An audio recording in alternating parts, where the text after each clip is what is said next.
Salaam, Pops. Walaikum assalam, son. How are you? Alhamdulillah, with you. Good to see you, Dad. Good to see you. You got a bit of a cold today. I've got a bit of cold, but you freezing because you come out on at least warm a bit. Anyway, Right. we haven't done a podcast in a long time. I think it might have been a year or something. Maybe, yeah. Yeah, I suppose because we did the last one we came from Hajj. Yeah. So last year. Umrah. Last year. Umrah before From Hajj. Umrah, yeah. So last January, February, we... So, actually, we might have done one after you came back from Hajj, you know. Did we? I think we did. Anyway, Yeah. it's been a long time, guys. Apologies.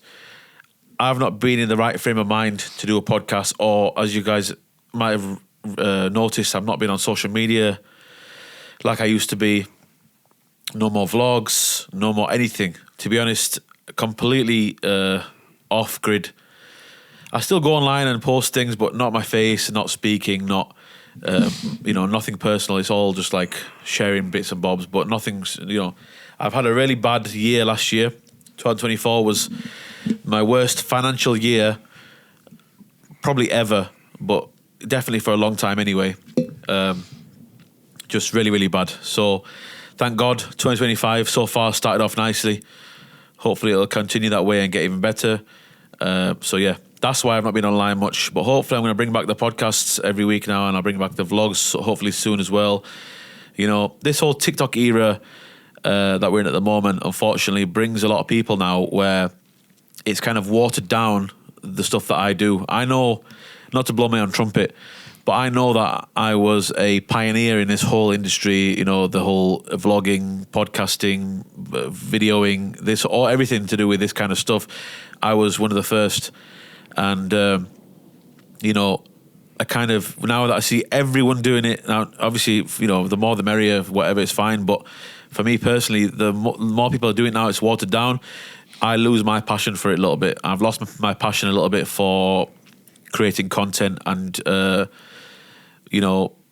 obviously I'm not really into TikTok very much. I'm getting into it a little bit now, but I don't really like it. It's more for the youth, I think, and it makes me feel very old. So yeah, and also now we're in a day and age now where views matter. Whereas, when I was doing it, I didn't really care about the views that much. I was more so about the content and what I was doing and the message and people enjoying it. Even if it was a small, for a long time I had a very small audience, but it was a very dedicated audience, and it was very, niche audience. And now it's like, who's got more views? Million here, million there. I put a video up the other day of Kami as a baby crying, and then we played the Quran for him, and he stopped crying, and that's got 1.4 million views on TikTok. Now, I put that out 7-8 years ago when he was a little newborn baby, and it got no views. It got the whole vlog, which the clip is from, it's got like 7,000 views.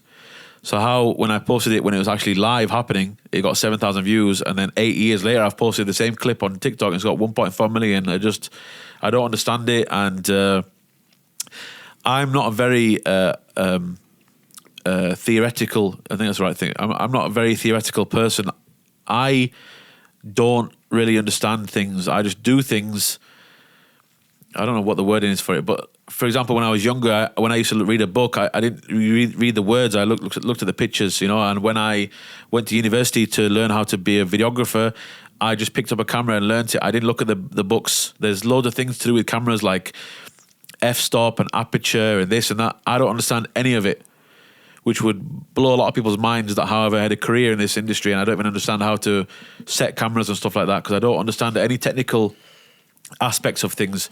I don't look at the technical aspects of anything. I just do it what I enjoy, and I do my best, and then if it works, it works. If it doesn't, it doesn't. I don't go into the all the nitty gritty and stuff like that. So same with social media. I don't really like social media.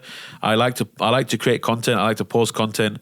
Anyway, long story short, that's why I haven't posted, because I've lost the passion for it, and I've lost the desire to post content, and maybe that might reignite again in the future at some point, but who knows.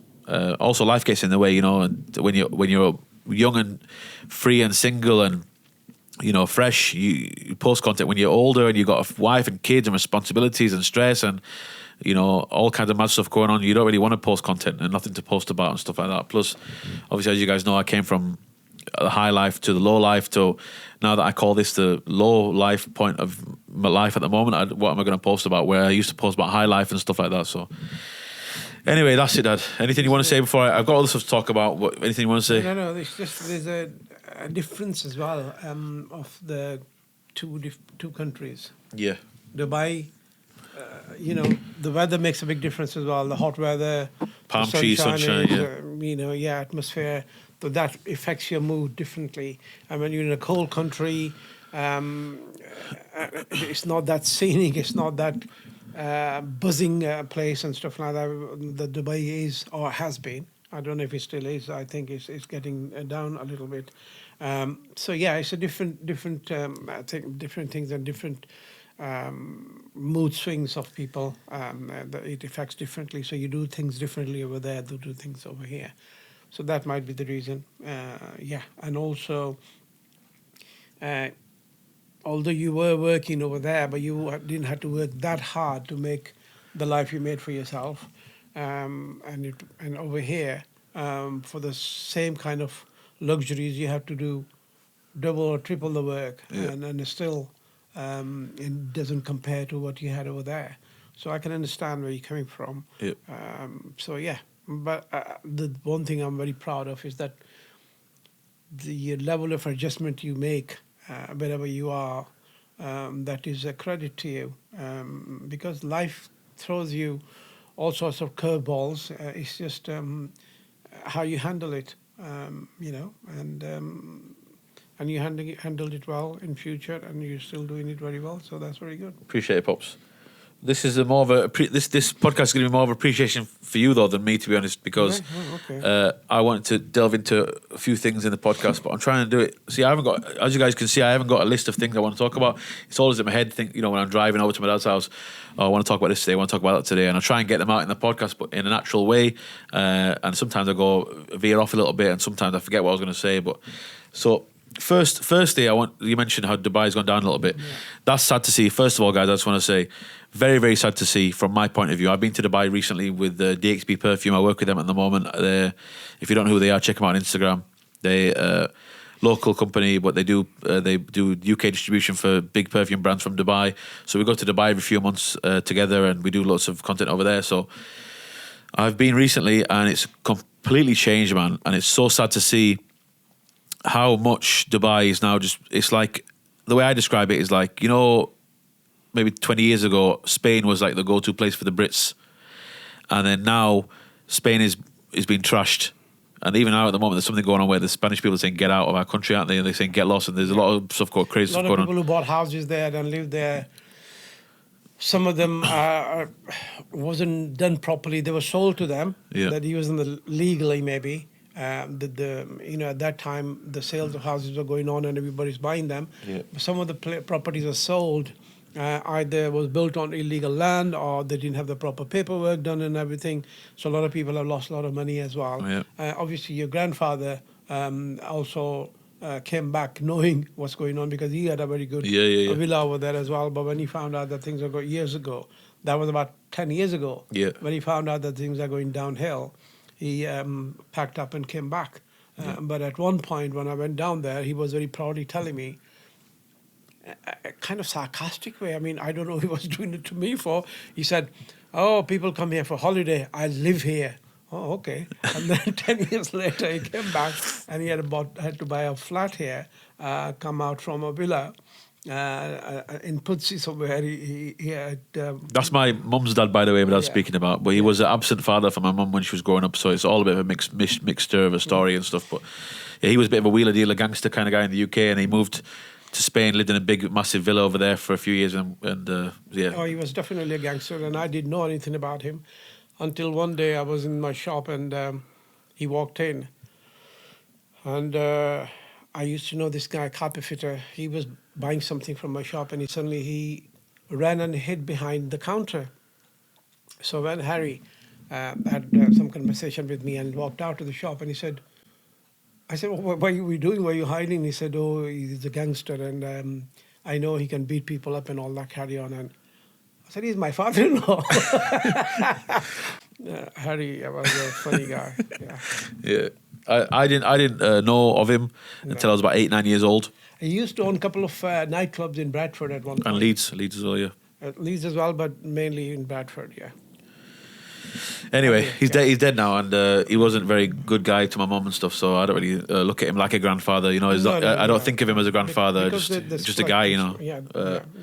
Anyway, so what were we saying about? So Spain has become trashed, right, after 20 years or so, or whatever. Now everyone's saying get out. Dubai, unfortunately, is like that now. It's like Spain used to be, you know. So the funny thing is that we used to go to Spain for holidays at one point. Yeah. We went there about 3 times. Yeah, we did. And then we switched to Dubai. Yeah. When he was at the peak of everything. Yeah. So we went to Dubai for about 3 or 4 times as well. Yeah, loads of times. Really good holidays there. And then you moved there and stuff. So. Yeah. And I'm very fortunate, and I thank God, and I'm really, really lucky that I got to see Dubai and live in Dubai and experience Dubai when it was fresh, brand new, fresh, and kind of untapped, untouched. Yeah. Now, Dad, you go there and it's just been rinsed. It's still a beautiful place. First time when I went to Dubai, Harris, he was very little. Yeah, but that's before it was Dubai, innit? Yeah, but that was the time when between Sharjah and Dubai, because somebody told us to go to Sharjah, so a particular place to go some, shopping and stuff like that in those days. There was nothing but desert. Yeah. Right? And now you go and it's completely different, the buildings. And Yeah. So that was the first time when I went there. I remember, yeah. So yeah, sad to see like that, and it's not only the Brits, but Brits are heavily over there, especially from down south, Essex, London areas. They're rinsing it, and the thing is in Dubai as well. It's this whole thing of like, if you're young and you're decent looking, you can go there and you can start working commission based as a what's it called now? Real estate agent. Yeah. And you can do that commission based. You can live basic for a while and get your commission up and get your sales up and all that. Loads of Brits do it that way. Obviously, I was different. I went out there and just, Holly was working for the airline and I was building my media company. So I was a whole different kind of kettle of fish with my side. But I'm saying, seeing it now is really sad because I remember how it used to be, and it's still got little aspects of that there sprinkled in. But unfortunately, it's gone down. But the thing is, it's gone down a lot. It's not completely gone down. It'll never completely go down, but it's gone down a lot in the quality of it over there because of how big. Like even now, trying to get from one side of downtown to the other side of downtown, you're an hour in traffic, Dad, because it's so heaving. The reason it's gone down is, I'll give you 2 examples. Yeah. There's a very famous singer in India, and he complained about azan. Did he? Yeah. He said, when I go to sleep, I come from work and all that carry on, I go to sleep, and 5 o'clock in the morning, there's speakers going on, there's azan in India, and wakes me up and all that. That's one of the things that I miss most about living over there. Is and then a few months later, he moved to Dubai. Did he? Yeah, an Islamic country where azan goes on 5 times a day, just like any other Islamic country will do. And then recently I found out there is a white woman, and she was against Islam and all the Muslim things. She's a journalist, by the way, apparently. And there's a lot of things about her on the Twitter at the moment. What's her name? I just forget her name. I'll find out. But a lot of people know her. And she has recently moved to Dubai as well. And a lot of people are writing about it, that all your life you spent saying bad things about Muslims and Islam and everything, and now you have moved to Dubai. So these type of people are going to Dubai. Obviously, it's not going to make Dubai any better. It's full of idiots, Dad, I'm telling you. It's full of idiots. And and then Russia Mafia, Ukraine. Oh, the Russian Mafia was there when I was there, Dad. And all sorts of people, mafias go moving there. And a lot of people who've done dodgy stuff here as well. Yeah, they hide there. They go and hide there and take the money. There was this guy I met with. It has become the safe haven for criminals. Yeah. When I was there, I didn't know any of this stuff, right? I mean, I know a lot of criminals that live in there, but because when I lived there, I met them all and stuff. But there's this one guy who's like really, he's like an Emirati guy. He's called Mansour bin Jabbar, and he was always in the nightlife industry. So I met him and we spoke, and I went to his office one day and I sat in his office and I said to him, how are all these criminals, because we both were speaking about the criminals in Dubai and stuff. I said, how are all these criminals here and they're not getting in trouble or getting deported or whatever? He said, Dubai, let them come, because as long as they're spending their money here, then they can stay. But as soon as their money's finished... It's all about money. As soon as their money's finished, then they get him out. That's what he said. And he's part of the royal family and stuff over there. Like, so that's from his. I didn't know this stuff until he told me. But anyway, speaking about criminals, another thing I want to get off my chest as well was because me and Holly were watching a TV show the other day. It's called 24 Hours in Police Custody. Right. We like to watch that show together. And the guy, unfortunately, the story was about this guy who got involved with drug dealing and drug smuggling and drug deals because he was a hard time financially and stuff like that. Right. And the guy promised him £15,000 if he does this drug deal for him and stuff. Right. So he went ahead with it, and fortunately the guy got caught. Well, unfortunately, whatever. The guy got caught and he ended up going to prison for, I think it was something like 7-8 years, something like that it was, and he never got his £15,000. And Holly was saying to me, we were sitting there talking, she goes, remember all the times you've been almost got involved in these kind of things, and how it never pays off. And we were thinking about that poor guy, because he genuinely seemed like a nice guy on the show, but he was going through a hard time, and he went. So now I personally have had a lot of dealings with dodgy people, because it might be because of my the way that I carry myself, where I seem to get approached by everybody, Tom, Dick and Harry, for some reason. And also the industry that I was in for a long time, the nightlife industry, even though it paid my bills for a long time, it attracts the worst kind of people, unfortunately. That time, and you always told me, after 3 o'clock in the morning, Harris, no good people are out. You always say it to me.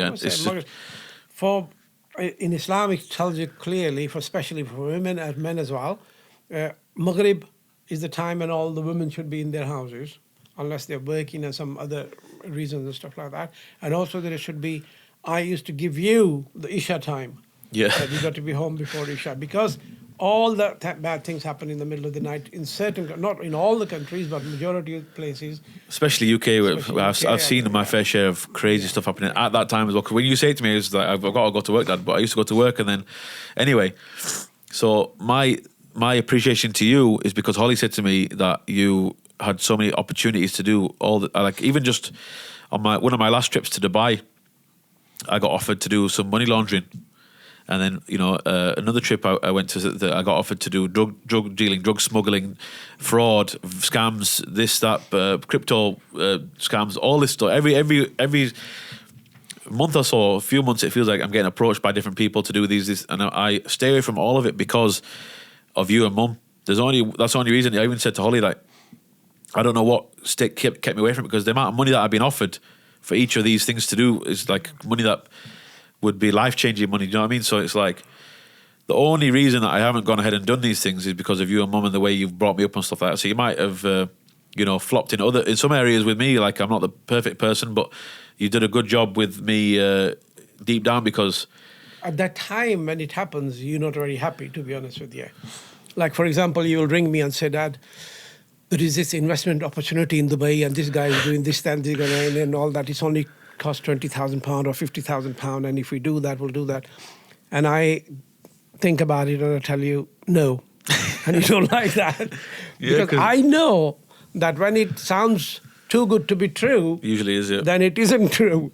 There is something dodgy going on, and then you say that we'll do this. So it has happened a number of times. You'll ring me. I always ring my dad, because even though I'm 35 years old, he's still my dad, and he's still the guy I go to for this kind of stuff. So and then you only look at the what you can see visibly. I am being an accountant and coming from the background of the finance and stuff. I look at the breaking point. So when you say, Dad, if we invest this much money, we're going to get, and then you don't think about when you, for example, if you're going to start a business, you're going to start a shop, right? Okay. Or if you buy a running business. So you say, Dad, there's a business there, £50,000, and they make £5,000 a month, right? So you think 5,000 is coming for 50. No, 5,000 is not coming.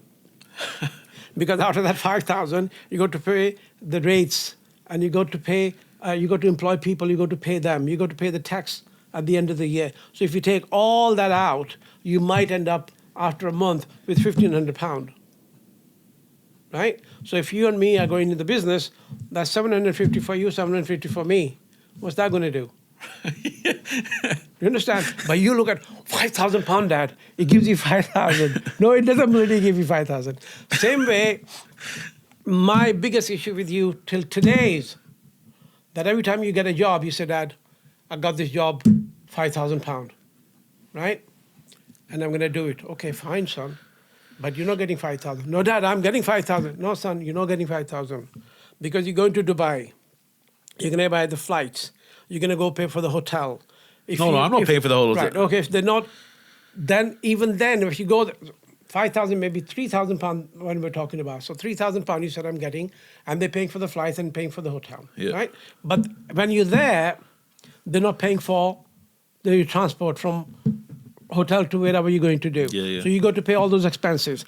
They're paying, the food is provided in the hotel when you wake up in the breakfast morning, but when you're out there working till 10 o'clock at night, number of times you're going to buy the food and stuff like that, they're not paying for that. So that's coming out of your pocket. So at the end of the day, even if very conservative estimate, you spent, say, £500 to £700 out of that, so your income is £2,500, not £3,000. Dad, again, we've had this debate before. I agree with the principle of what you're saying. I understand. But when I come and say to you, Dad, I'm getting £5,000 for this job, and then you straight shit on it straight away, that's where we've had a bit of an issue, because I don't like that. I say to you, 5,000, brilliant, but you're not getting everything covered. I come to my dad and say, Dad, I just got a job, got a call, got this job, £5,000. He goes, yeah, you're not getting £5,000. You're getting 2.5 maybe. I'm like, Dad, I'm getting £5,000 for the job. I'm getting £5,000 for the job. I know. You got to be realistic. What the money is coming to you. Yeah, but I'm looking at what this person's chucking at me for me to pick up a camera and do something with it. I'm still proud to this day when I get a big job like that. I know, but there has been time that he said to me, Dad, somebody's paying me £1,500 and I'm going down to London to do some work. Oh, that's a long time ago, yeah. Or £500 yeah, a long time for ago. Manchester. But £500 means that you have to pay for the petrol. Yeah. You have to pay. You've been out all day, so you're going to eat there as well. So you got to take those costs. And but when I was younger, you say, you got to put on there your cost for your laptop or your electricity bill, and they're like, well, you can't put all this on there, Dad. Harris, I can't tell the guy invoice, here's my electricity bill, by the boss new underpants. I'm not saying that you got to tell them that, but you got to write it down that out of £1,500 a job, I'm only getting 1,000. Because 500 have to be accounted for other things. Yeah, this is where I'm not very good with this kind of stuff, Dad. That includes depreciation of your car as well. Because the more you drive your car, might as well not do the job then, because what's the point? Any shit off on paper. No. Now I'm going to tell you the reason I say that to you. Yeah, go on. Because when you say you got a job for £1,500, stop saying that. Listen, you make me sound like a pauper, Dad. No. I don't do a job for £1,500. Okay. This is when I first started, for God's sake. When you do a job for £3,000 or £5,000, yeah, that's better. In your mind, you are spending that £5,000. Yeah, standard. Before I've even got it. That's the worst thing. I spent it before I got it. This is my point, that you don't have £5,000 to spend. Yeah, this is my issue, Dad, and we're having a bit of a therapy session, guys. That is we're delving in on my financial. I'm not very good with financials. Yeah, but this is what my point. I think it's probably. The thing is that I told my wife the same thing. Yeah. I don't care about money. I know. Money comes in this hand, money goes out. Money doesn't rule me, Dad. I don't care about money. I don't care about it. This is why there's a saying in snooker: you end up always behind the 8th ball, right? Because you always end up behind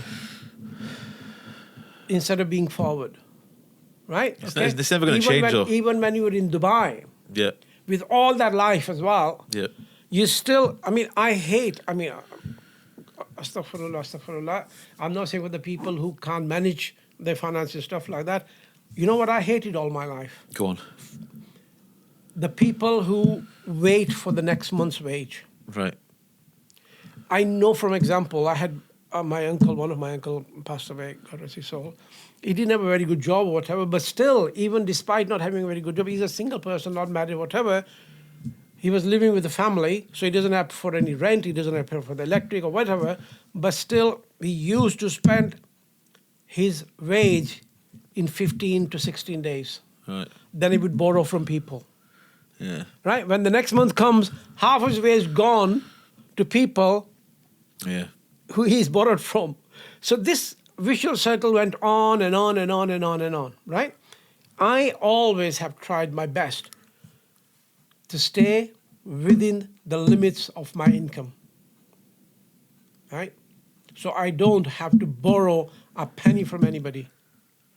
Because, bete, as I said, I always wanted to, and Allah Almighty has given me that my hand has been like this, never been like this. My hand been like this only in front of Allah Almighty. Nobody else. And I hope for the rest of my life, I never go down that route that I have to be like this. I always want to be like this. I want you to be like this as well. And I want anybody else I love and anybody in the world to be like that as well. I mean, your mother didn't have any issues or whatever, but she was over. I mean, I like to spend money. Everybody likes to. But because she used to start buying stuff for, for example, your birthday is 4 months' time, she'll start buying from now, right? And then she used to end up occasionally as well, a week before the next wage come in. Oh, I can't wait. I don't know if she didn't have any money. I'm sure still she had the money. But the thing she used to say to me, oh, I can't wait for the 15th or the 30th. Why? Why are you waiting for? Oh, for my next wage. Don't wait for the next wage. You have enough. When the next will come, fine, alhamdulillah.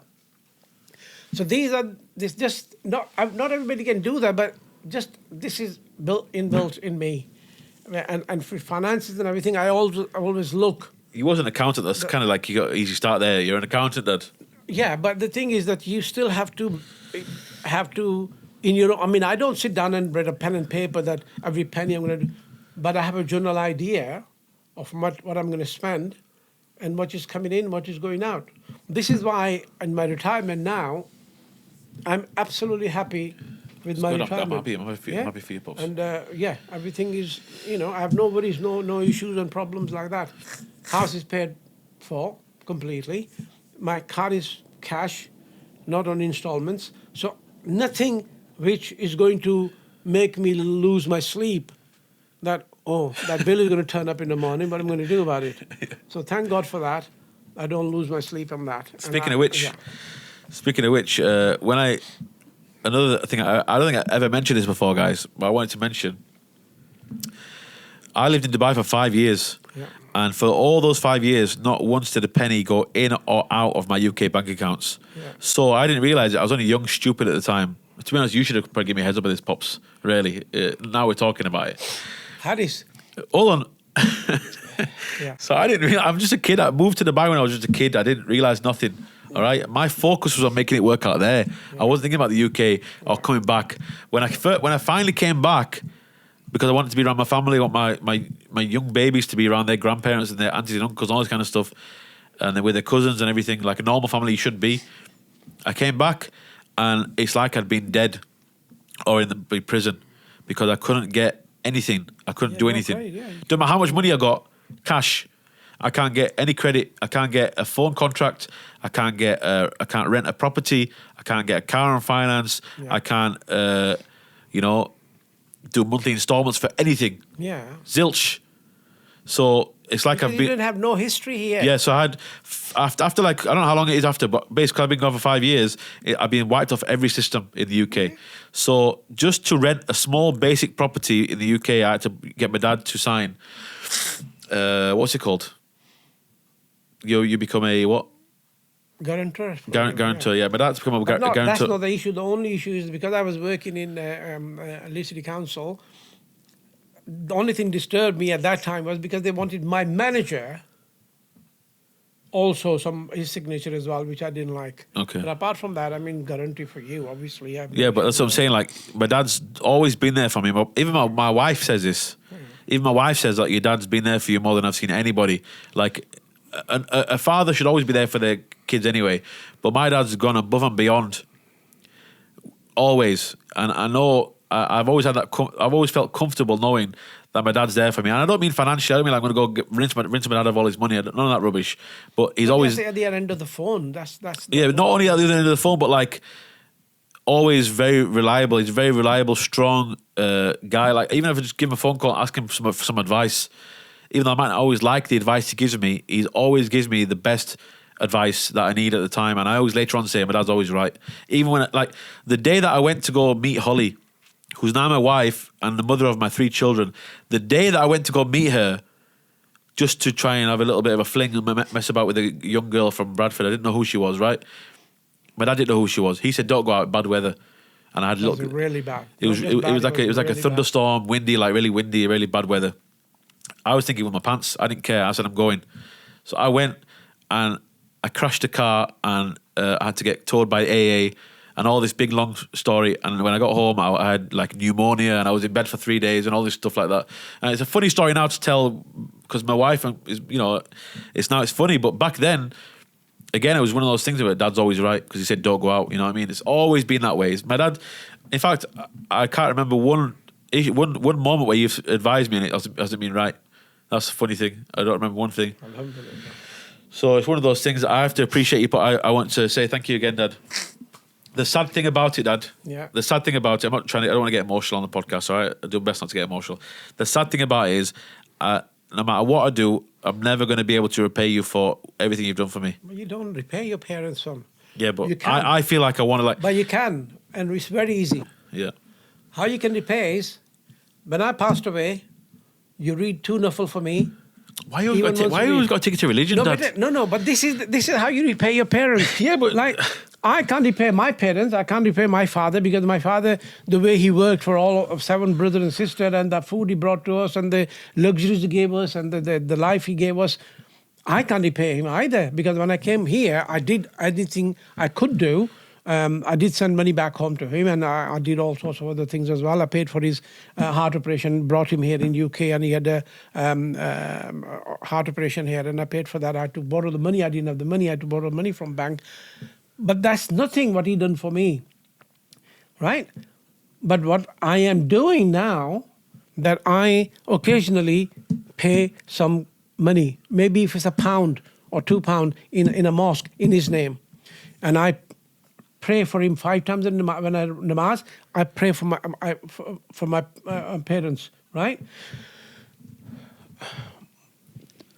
That's how you repay them. Because you see, when you passed away, anybody passed away, all the good deeds they did doing the stops. You can't do anything more. You can't do prayer. You can't do anything.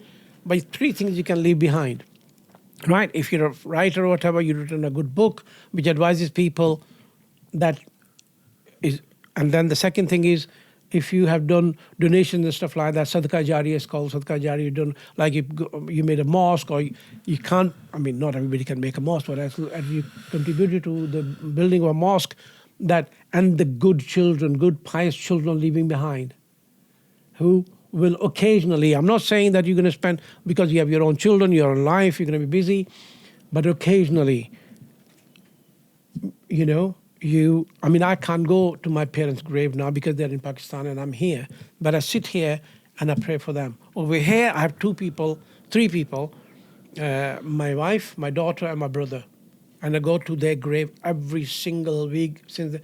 If I'm not in UK, for example, when I was in Pakistan, I went to Hajj and Umrah and stuff.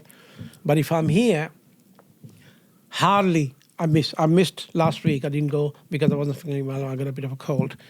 But apart from that, since my daughter Zara passed away, I have visited her grave every single week. Most of the time, Fridays. I prefer to go Friday. Yeah. So this is what you can do, right? That's all. But apart from that, I don't need anything from you. I don't want anything, and there is nothing. And don't even think about it that you have to repay your father. This is my job. This is, as a father, this is my duty. Allah Almighty has given you duties as a father, as a mother, as a son. So we are all what we are doing is the duties given to us by Allah Almighty. So what I'm doing for you, you are my son and I'm pleased to do that. But the beauty of that is that Allah Almighty is going to give me reward for that. That I've looked after my wife, my children. So I'm getting the reward already. So you don't have to. So don't have that burden and then pressure on your head ever in your life that you have to repay me in any shape or form, apart from what I told you, what you can do. You can even pray for your parents when they're alive as well. Yeah, obviously flipping hell. I'm not going to start when you're dead, am I, Dad? Rabbi arhamhuma kama rabbayani saghira. It's a very small and very beautiful prayer for. But you do that in your namaz anyway. Yeah. Rabbi ja'alni muqim as-salati wa min dhurriyyati rabbana wa taqabbal du'a rabbana ighfir li wa li walidayya wa lil mu'minina yawma yaqumul hisab. So walidain, wa li walidayya, walidain, and mu'min, all the mu'mins of the world. So you're praying for all the Muslims, mu'mins in the world as well, in your namaz. Yeah. Right? So you don't have any making any special effort. You're just reading your namaz, but at the same time you're praying for your parents and you're praying for your. And when you want to include your wife and your children as well, then there's another one, very small one, very nice one. Rabbana hablana min azwajina wa zurriyatina qurrata a'yunin waj'alna lil muttaqina imama. That's a beautiful one, and you need to remember these two.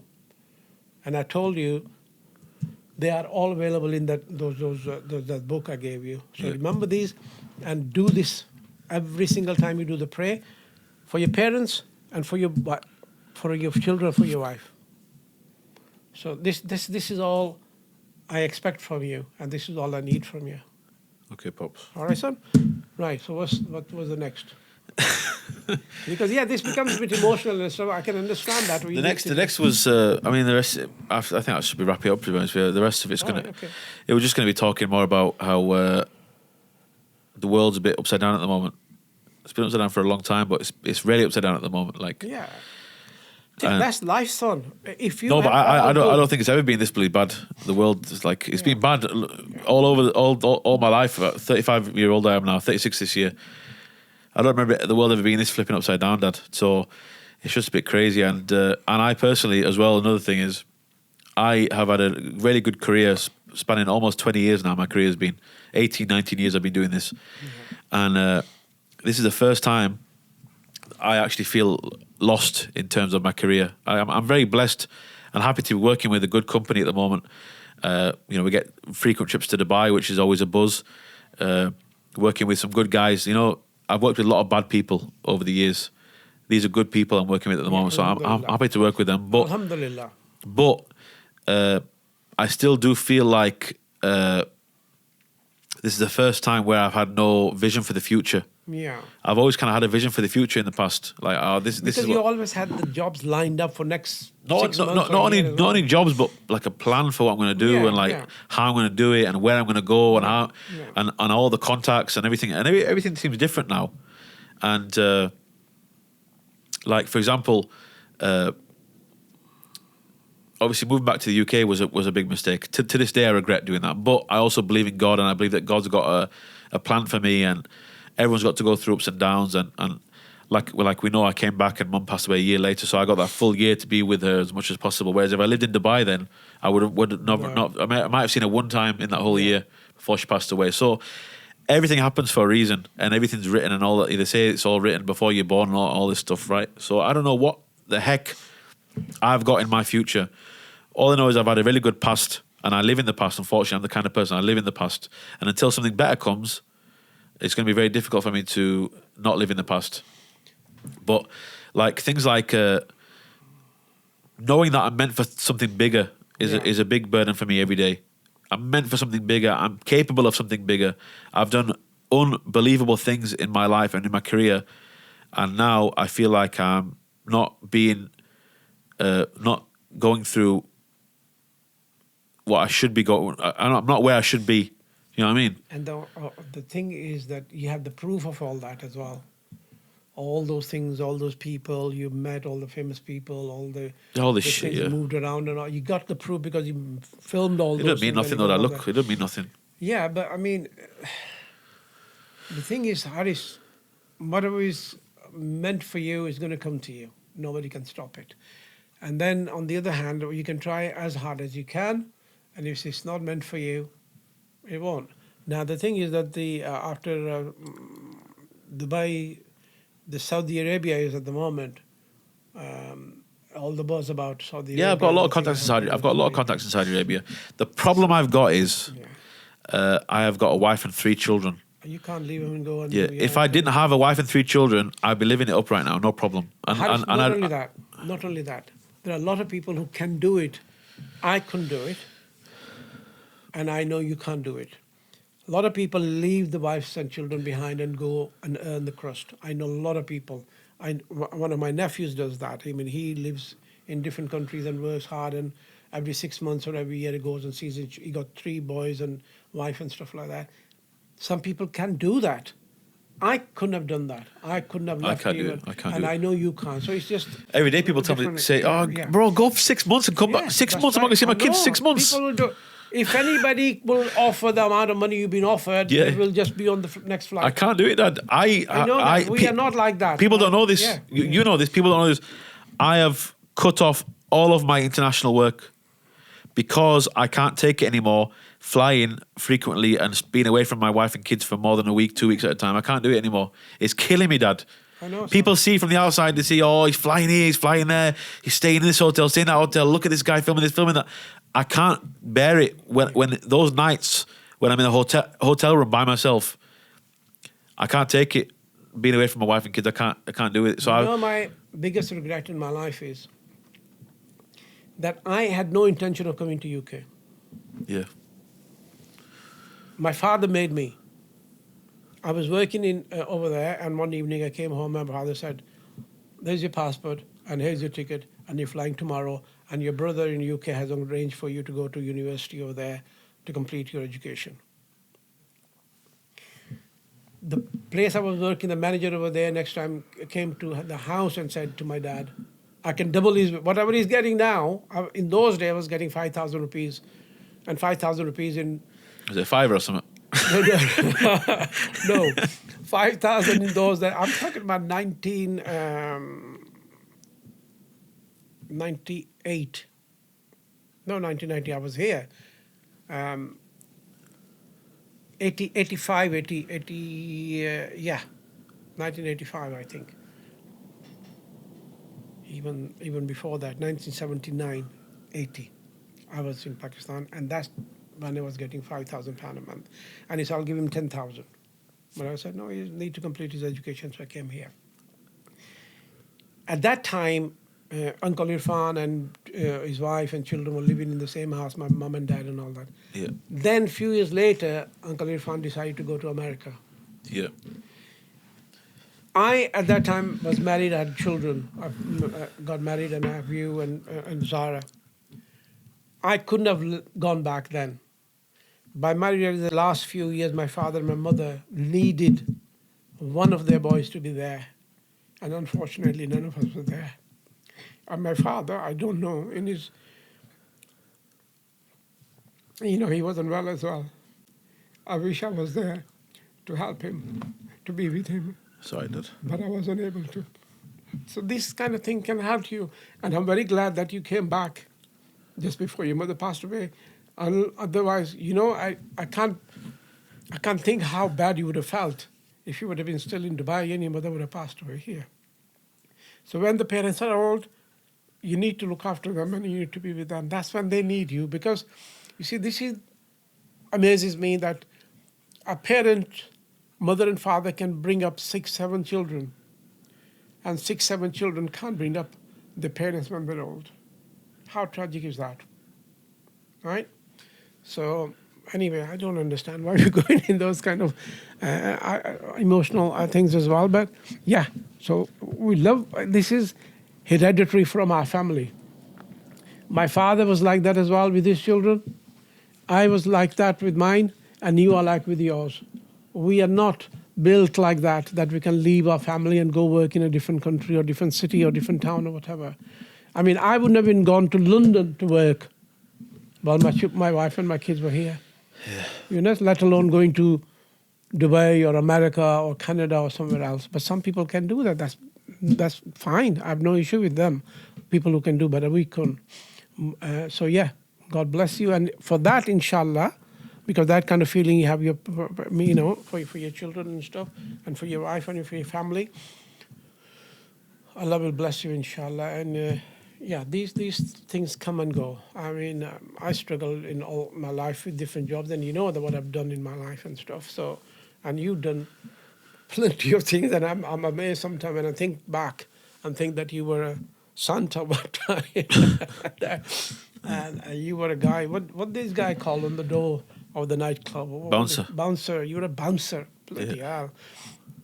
And, and then you were... pizza delivery driver. And then you worked in a car showroom. Carcraft, yeah. Carcraft, and God almighty. So you've done all the hard graft as well. It's not that we don't shy. This is the brilliant thing with us. We don't shy away from hard work. There need to be shelter. There need to be food on the table for our children. Doesn't matter what we have to do. Some people are blessed with, but we always keep it halal. Halal, alhamdulillah. That's the thing. Because you see, some people are born with the golden spoon in the, like some people are given. That's not a brilliant thing that somebody got 2 restaurants. The father passed away. Now they're running that, and they made it to 3 or restaurants, or somebody has a shop, or somebody has a showroom, and given to their father. Fine, right? I couldn't give you that. I couldn't give you a big business or whatever. But whatever I could give you, I've given you, and now you're working with that. I mean, I, at one point, didn't even know what you're going to do with this bloody camera you're running around with. I know. But you've done brilliant with that. Thank you, Dad. It's still one of those Asian parents. I still know that when you're going to get a real job. still say that now, yeah. Flipping hell, so, Papa. yeah, but that's how it goes, you see, because solid jobs is the only thing goes with the Asian parents, that you have to have a solid job somewhere. A doctor, an engineer, an optician, and all sorts. Optician's the new one. Optician, GP chemist, that's another one. No, optician and the dentist. And dentist new as well, yeah. Yeah, these are the new ones. Before there were only doctor, 2. engineer, and these are the only 2. Yeah. But then it just evolved and stuff like that now. And I'm sure there will be some media ones now come into it as well. I doubt it. It will, son, because people do that. A lot of people are making millions in Pakistan, Harris. I don't understand how they do that, but this Twitter thing and this TikTok and stuff. There are people sitting in Pakistan making millions. Yeah. But the thing is, some people have to go really. He was about to use a very bad word, but really stupid with their contents as well. The thing is with TikTok, I've noticed, is the more stupid, the more views. Loads of stupid stuff on there. I don't like it, Dad. I don't like TikTok at all. I was going to use the bad word, but I'm not going to. But yeah, just call it stupid. Yeah. They just go completely berserk. Yeah. I mean, I've seen a husband and wife. They're doing all sorts of crazy things, For Pakistan? I don't know if they're from Pakistan, from India. I'm not 100% sure because I don't know their names. But yeah. It's just unbelievable things they get up to. Yeah. So, yeah. Anyway, I think that's everything off my chest today. Yeah. It's a good podcast back, I think. Hope you guys enjoyed it. If you want to see more podcasts, please do leave a comment below. Subscribe as well. If we don't get subscribers up, it means that we don't see you guys enjoying it. We don't want to do it anymore, do we, Dad? Huh? Don't do what? Any more of these if there are people that are not enjoying them? Well, that's the main thing. Last time I told you as well, when we stopped doing that, exactly. They had about 25 people or 30 people. I said, well, that's not a very good audience. Exactly. It need to be at least a couple of hundred, at least minimum, people who are tuning in to listen to that. So if you guys are enjoying this podcast, because Dad, I'm not even joking, I get inundated with messages. When are the podcasts coming back? When are the vlogs coming back? Bro, when are you do this? When are you do that? And when I do it, no one flipping gives a rat's ass. So why I get all these messages, I don't know. But if you do enjoy it, guys... Charge them, Harris, from next time. Anybody says, tell Hussein, it's going to cost you $5 every single time that you send me a message to do it, and when I do it, and if you're not liking it or making comments, you get fined a $5. Fine a $5. Right, guys. Thank you for watching. I appreciate you. Hope you enjoyed, and I'll see you. If this gets good response, comments and shares and likes and all that stuff, we'll be back next week as well. I also saw something the other day as well, that this guy did this podcast. Yeah. And then after said that if you like it and if you want to join, and he charged $2.99. Oh, that's for some. Yeah, that's for somebody extra you pay. It's OnlyFans bullshit. I forget that. Yeah, okay. Me and you don't want OnlyFans. No, we don't want to do $2.99. All right, guys. Nice one. See you later, guys. Nice one. Fi Allah, Khuda Hafiz.